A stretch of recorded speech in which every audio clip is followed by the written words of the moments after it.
Welcome everybody to this PayTrace Power30. My name is Sam Johnson. I'm one of the sales trainers here at PayTrace, and I'll be your host today.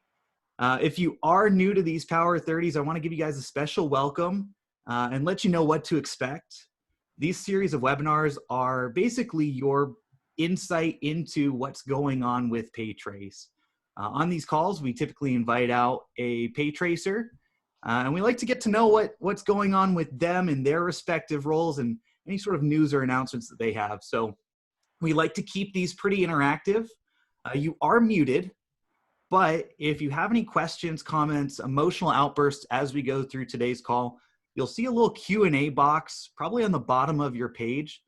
Please click on that. Get your questions in early. We've got a really large group today. We're probably not going to get to every question, but the sooner you get it in, the quicker we'll respond back to you. We've got about 30 minutes. This call may actually go a little bit longer than we typically anticipate. So if we do get a lot of interaction, we'll probably allocate a little bit of extra time for that. So I think that gets our housekeeping out of the way. Team, let's get right into this and welcome our guest today, our Vice President of Operations here at PayTrace, Justin Goes.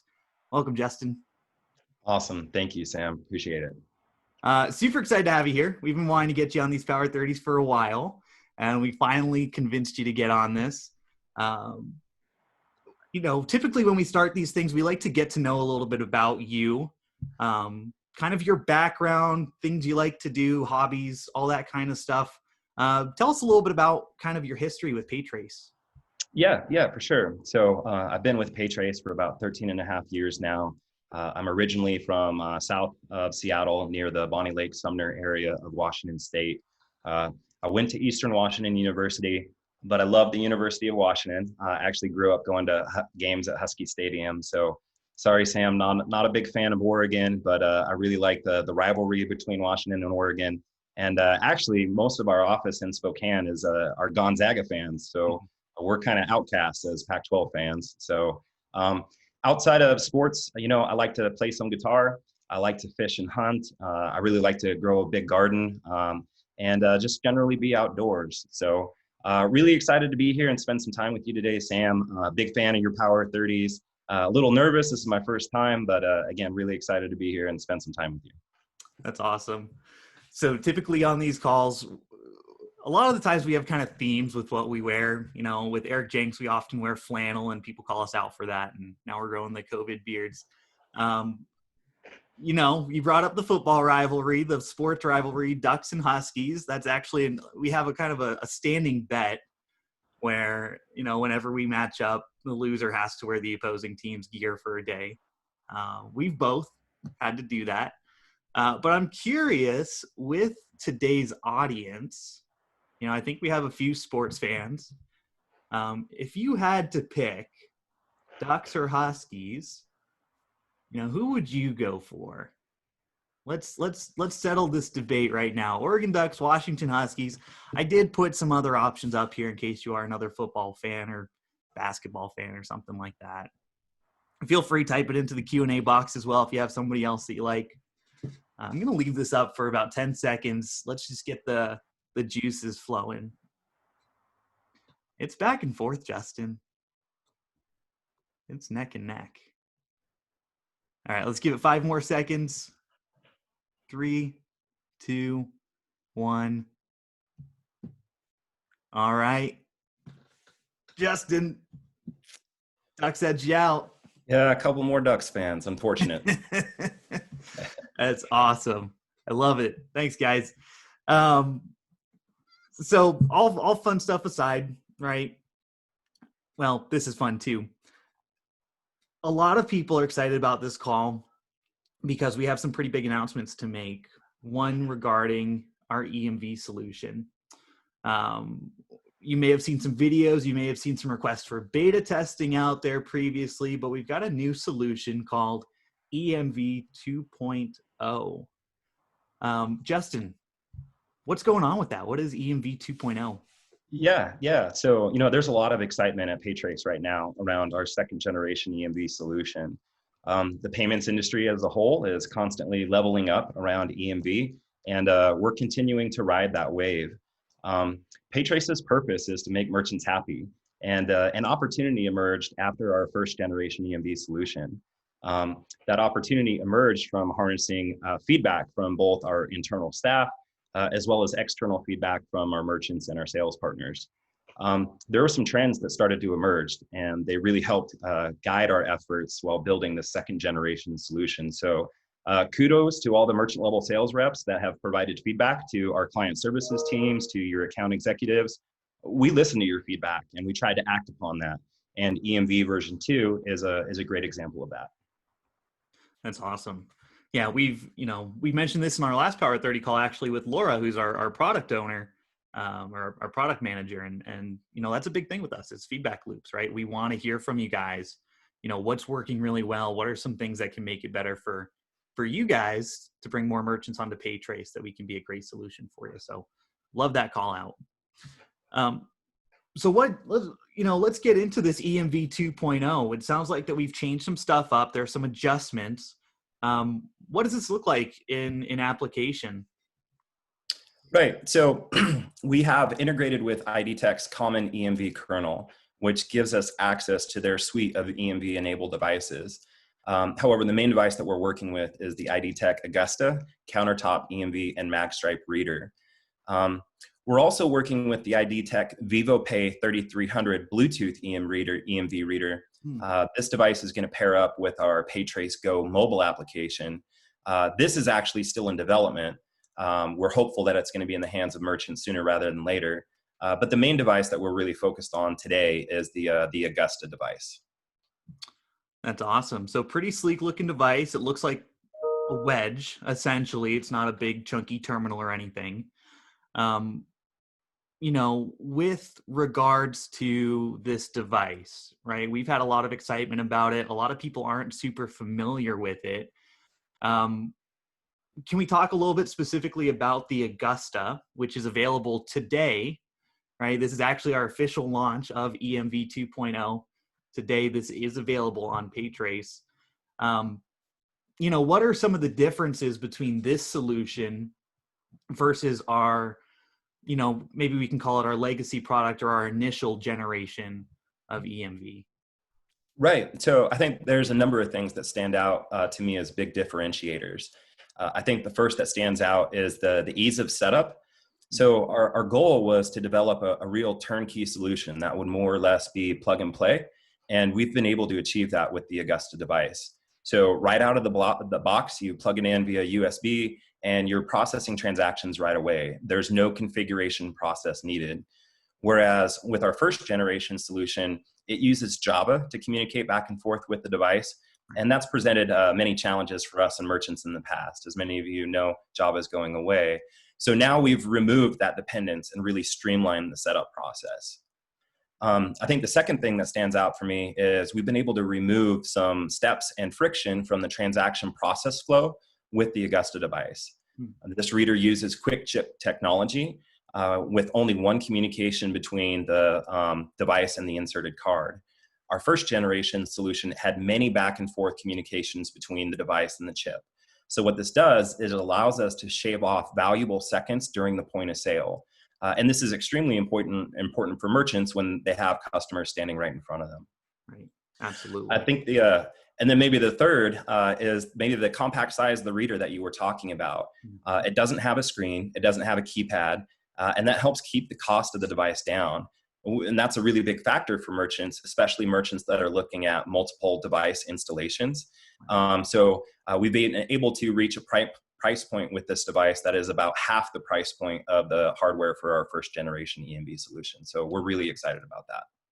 So I like that half the speed, essentially, we can say, or twice the speed, half the time it takes to process a transaction, half the price, and a lot of less dependencies on other applications. So real quick, I want to focus on that because I think you talked about some really good points there. So with the first iteration, there's a Java dependency, which kind of limited some browser access. So with this solution, am I correct in saying that there's no browser restrictions for it? Yeah, that's correct. Yeah, with removing the Java dependency, really all browsers are open game right now, which is which is really helpful for not only our merchants, but also our client services team that has to support it. So really excited about it. That's awesome. So no restrictions there. I remember with the first iteration, we had that TAC, the terminal authentication code that people had to get, which was kind of a headache sometimes. That's gone. And I think the Magtech Magenta encryption is also removed from this, correct? So that's correct. That's awesome. Installation, right? You've mentioned plug and play. A lot of people are a little bit weary about things like plug and play that, is it really truly out of the box, right? Plug it into your computer and it starts working.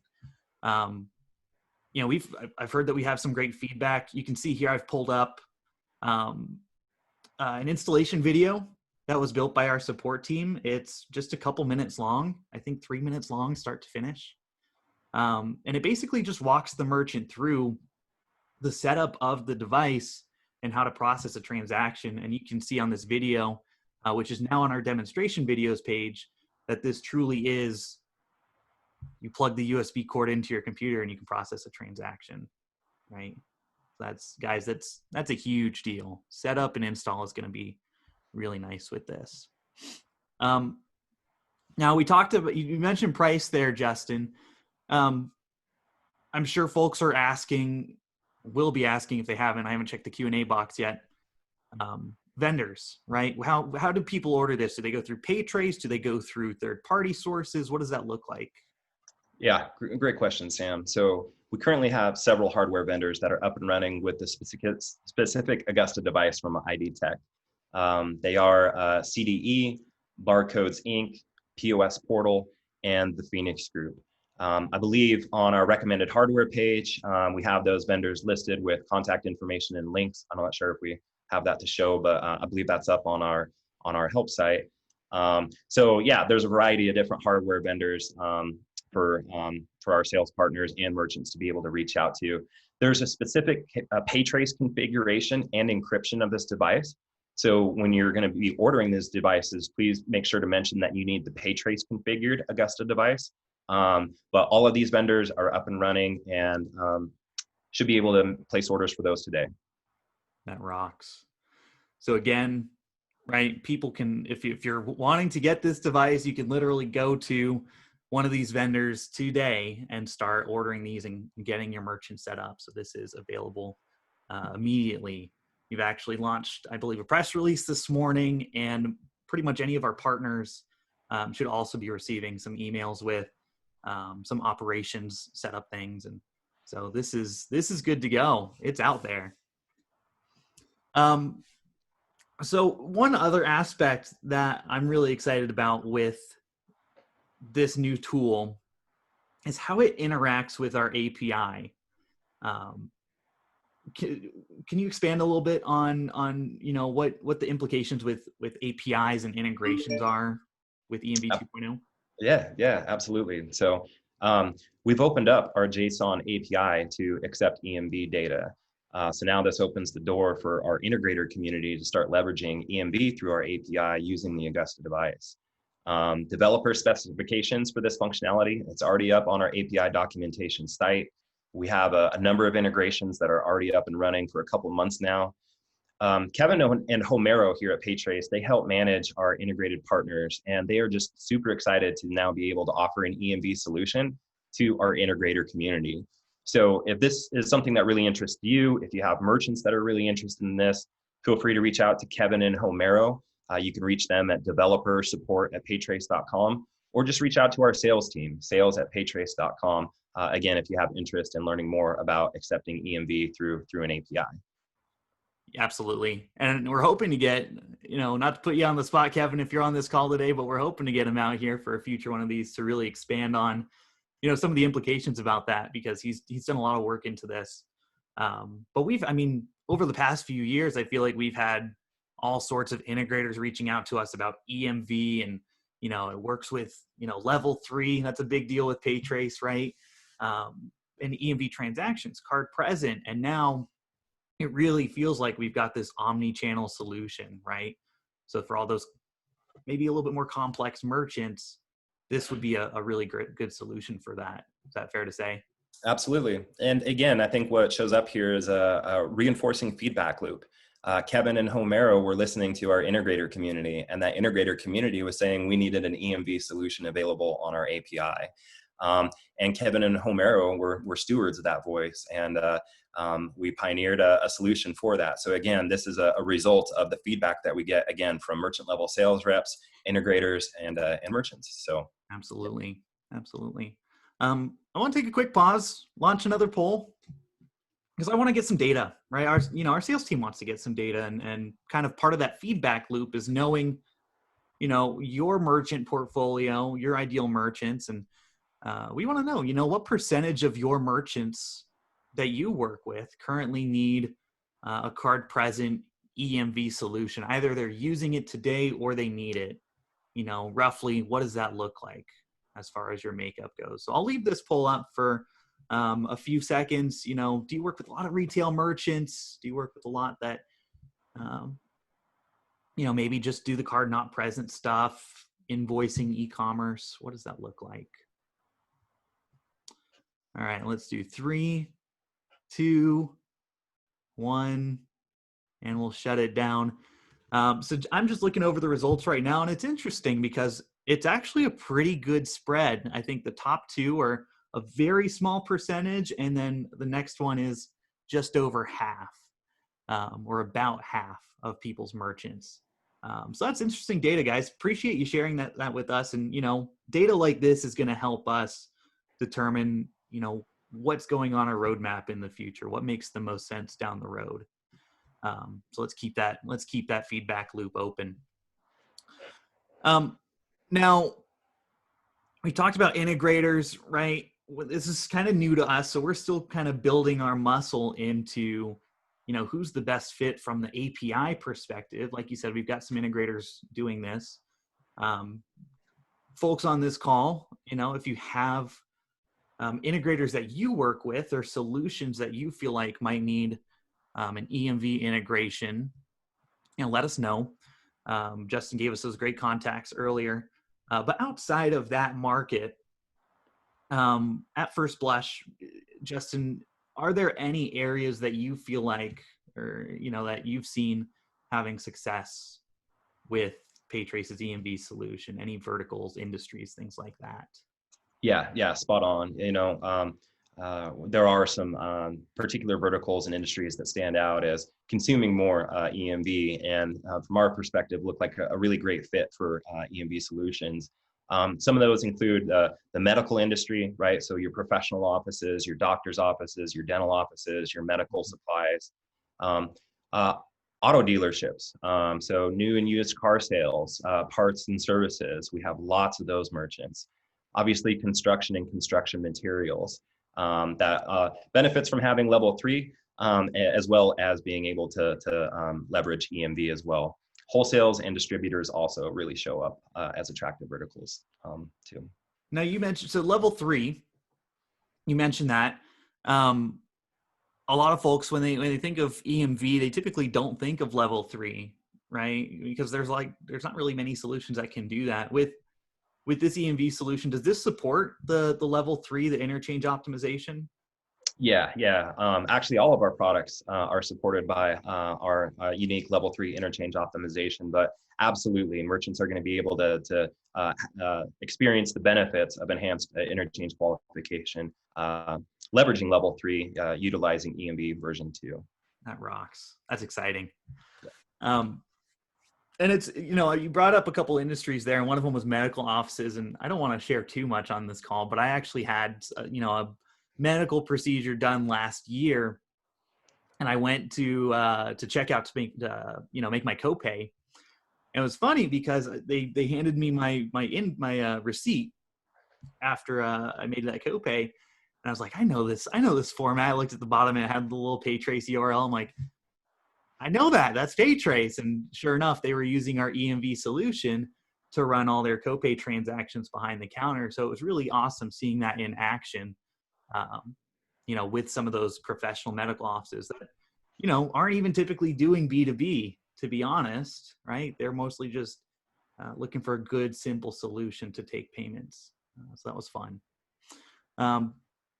So kind of last thing, and then I want to leave some room to take some questions, but I also, I mentioned I got a receipt. Printers is kind of a topic that usually percolates up when we talk about card present solutions, things like that. How does printing work with this new solution with PayTrace? Yeah. Again, great question, Sam. So we are currently in the process of developing or integrating in Star Micronics cloud print functionality into our virtual terminal. Once this service is available, our sales partners and merchants will be able to use the Star TSP 650 to pair with the ID Tech Augusta device. It's still in development right now, but we're hopeful to have it out and available for merchants here soon.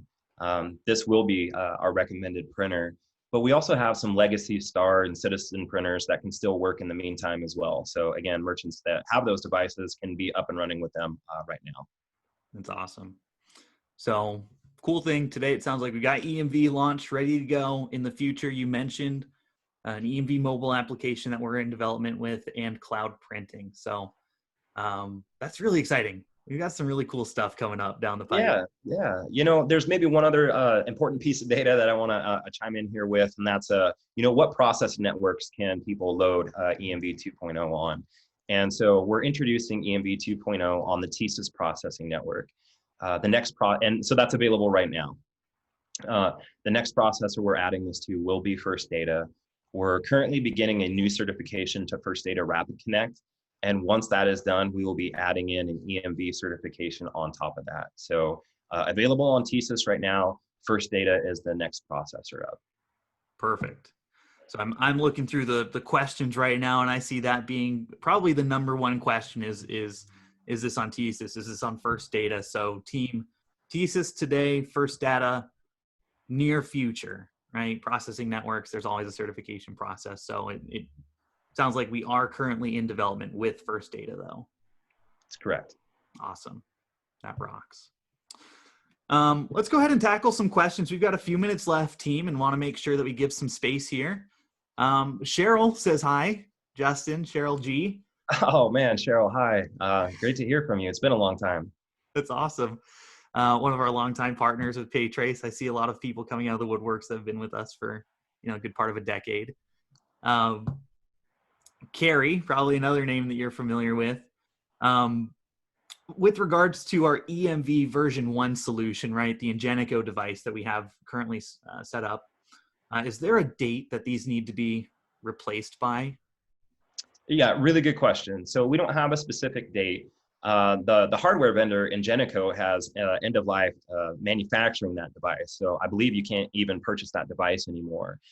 They're still going to support it. I believe their sunset plan is somewhere around 2023, 2024. And we plan to continue to support that device for the medium to long term. We do recommend that people start migrating away. Again, there is a Java dependency there with the first generation device, and just the second generation device is so much more streamlined and easier to use. But we still plan on supporting that. Merchants will still be able to use the Ingenico device for quite some time.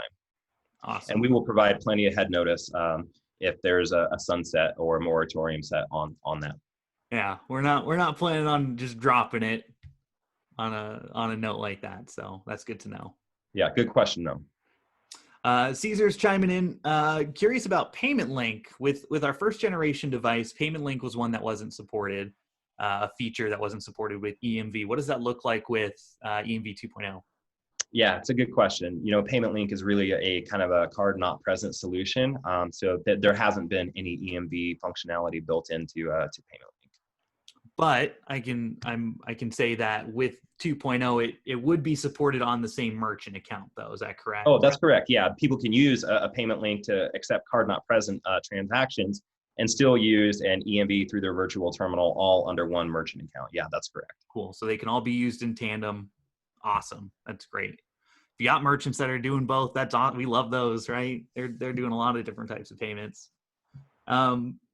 Denny's asking, kind of going back to the interchange stuff. PayTrace does a really good job with that.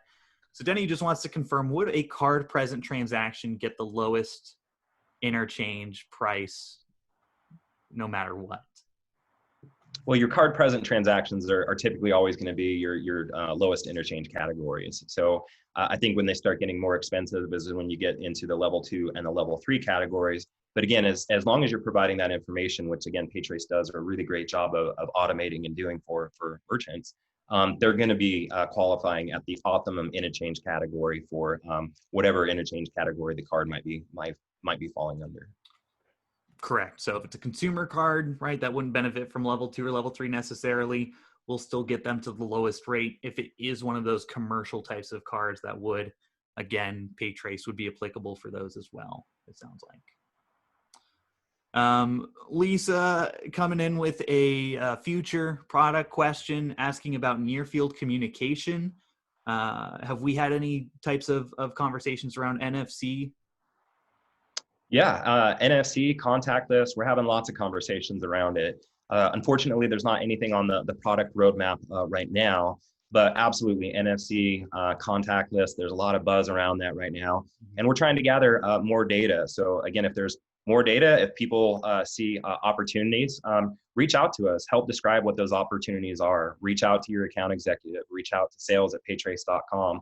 If you're seeing lots of opportunities for NFC, contactless, or what have you, again, really want to hear and learn more about those. Mm-hmm. For sure. Again, all comes back to that feedback loop. If you have opportunities, right, we want the data. We need that to make some good decisions on how to evolve our gateway.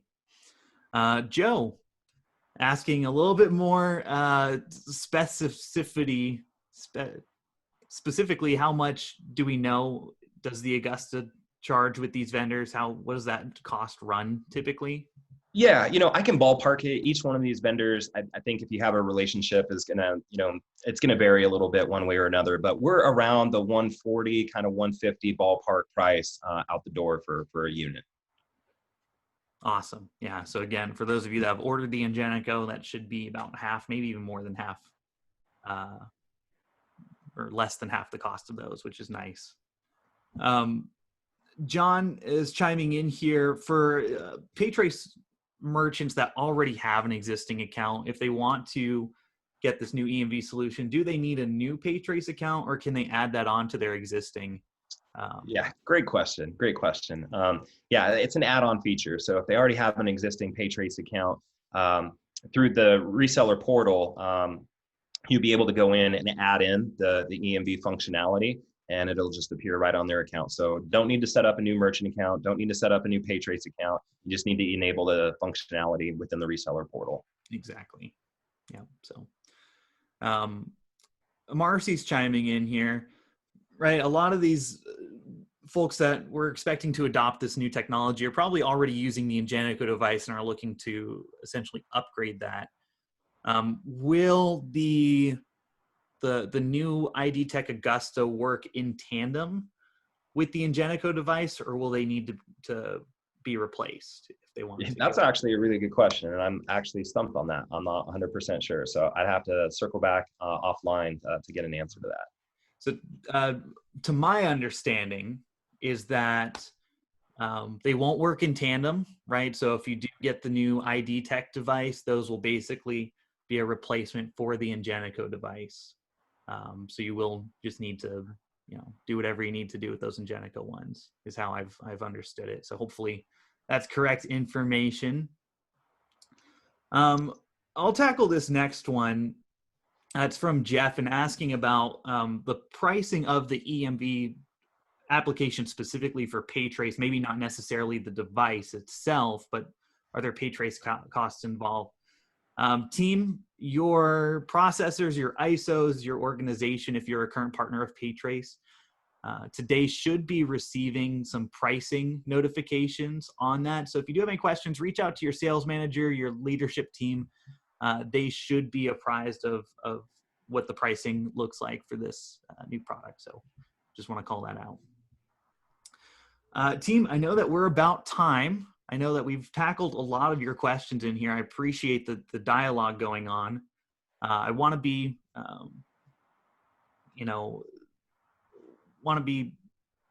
good about your guys' time.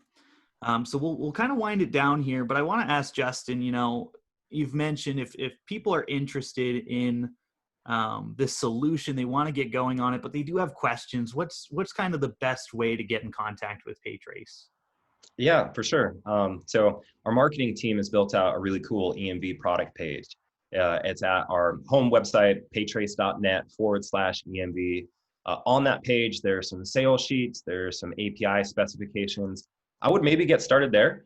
But also feel free to reach out to our sales team. Our account executives are giddy. They're ready to help answer your questions. So reach out to your account executive or just reach out to our sales team, sales@paytrace.com. We're really excited about EMV version 2. We're ready to answer your questions. So again, if you want some more information, please feel free to reach out to us. That's awesome. For those of you that are watching this live or registered for this Power 30 in preparation for this call, we're also going to be sending out some follow-up materials to you guys via email with the recording of this call, with some more resources. And sometime by the end of today, we will have a new landing page built up. So for sales resources specifically, we're going to have a lot more. We're going to have some videos for you guys on some of the features, the benefits of this, how to articulate that. We're going to have some actual sales sheets, collateral that you can take advantage of. So that'll be ready here shortly. And then stay tuned, because sometime in early August, we will have a full 30-minute sales webinar on how to effectively sell this, who's going to be the best audience for you guys. So we want to make this easy for you guys. We've got a lot of really good stuff coming down the line here. So if you're not already signed up for our blog, for our newsletters, definitely keep in touch, right? That's going to be the best place to get a lot of this information. If your questions were not answered on this call, we will be distributing all these questions out to our account executives, our sales team. So you should be receiving responses if you haven't. Justin, again, man, thank you so much for hopping on this. This was a lot of fun. You shared some really amazing information, and hopefully we can have you out here on a future call. Oh, most definitely. Look forward to it. Really appreciate it, Sam. You do a great job. Thanks, man. Well, team, thank you again for hopping on this Power 30 webinar. Stay tuned for next month's, and have a fantastic week. Take care. Thanks, Sam.